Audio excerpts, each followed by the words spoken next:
खासदार संजय राऊत बोलत आहेत, थेट जाऊयात. दिल्लीमध्ये यावं लागतं. आता तुम्ही जे म्हणताय की काय कसलं ऑपरेशन टाईप,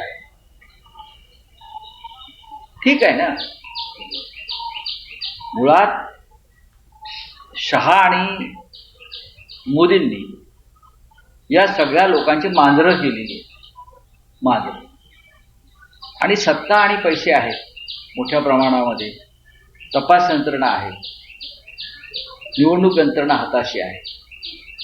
त्याचा गैरवापर करून हे आमिष दाखवतात, धमक्या देतात. हे फार काळ चालणार. इथं जर कोणी ऑपरेशन टॅगर करायला असेल त्यांनी दिल्लीचा इतिहास समजून घेतला पाहिजे. या दिल्लीला पानिपतापासून आणि मोगल काळापासून फार मोठा इतिहास आहे. इथे जे जे लोक अशा प्रकारचं ऑपरेशन करायला आले बरं का, ते निर्वस्त्र होऊन आपापल्या राज्यात किंवा परागंदा त्यांना व्हावं. या दिल्लीतून कधी ना कधी प्रत्येकाला जावंच लागतं. ही दिल्ली कोणाची नाही. हे जरा ऑपरेशन वगैरे करायला येणारे जे लोक आहेत असं म्हणतात, त्यांनी समजून घेतलं पाहिजे. मुळात त्यांच्याच गटामध्ये ऑपरेशन होतं. मी वारंवार सांगतो, त्यांच्याच गटामध्ये ऑपरेशनचं काम सुरू आहे एका वेगळ्या गटाकडून, आणि ते त्याही ऑपरेशनची सूत्र दिल्लीतून हलतायत. त्याच्यामुळे हे आले असतील दिल्लीमध्ये. तुम्ही एका गटाचं नाव सांगितलं की तो गट कोणाच्या नेतृत्वामध्ये बाहेर पडतो.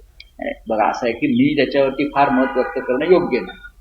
जशी तुमच्याकडे माहिती असते तशी माझ्यासारख्या माणसाकडे ही माहिती असते, आणि ते असायला पाहिजे. दिल्लीमध्ये बसल्यावरती अशा अनेक माहित्या येत असतात, त्या माहित्यांचं संकलन. मी कोणाचं नाव घेणार, कोणाचंही नाव घेण्याचा मला अधिकार नाही, किंवा कोणावरती चिखलफेक करणं, आरोप करणं हे योग्य नाही अशा प्रकारे राजकीय दृष्ट्या. पण काहीतरी घडतंय, खतखततंय, आणि त्याचा स्फोट होऊ शकतो. हा, केले तुका आणि झाले माका असे आमच्या कोकणामध्ये म्हण आहे. ते काहीतरी करायला जात ते त्यांच्यावरती उलटू शकतो. हा, तुमच्या पक्षाच्या खासदारांशी संपर्क साधला जातो, तुमच्याशी कधी संपर्क झालाय? एक लक्षात घ्या, आमचे 9 खासदार 4 दिवसापूर्वी इथेच बैठकीला आले होते.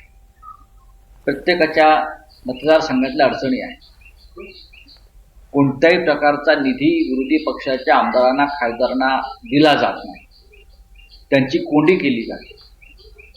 स्पष्ट सूचना आहेत. या लोकशाहीमध्ये संविधान जिथे आम्ही वापरतोय का डॉक्टर आंबेडकरांचं, केंद्राच्या आणि राज्याच्या मुख्यमंत्र्यांच्या स्पष्ट सूचना प्रशासनाला, जिल्हाधिकाऱ्यांना आहे की विरोधी पक्षाच्या आमदारांच्या आणि खासदारांच्या कामांची दखल घ्यायची नाही.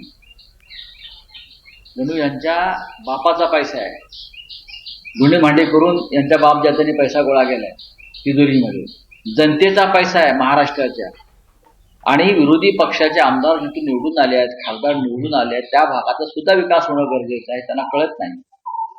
पण त्यांच्या स्पष्ट सूचना राज्याच्या मुख्यमंत्र्यांच्या, देवेंद्र फडणवीसांच्या, इतर 2 उपमुख्यमंत्र्यांच्या आणि केंद्राच्या, ही विरोधी पक्षांच्या आमदार खासदारांची कोणती कामं करायची नाही, त्याने 1 रुपयाही निधी द्यायचा नाही, अशा प्रकारचं राज्य आणि देश चाललं.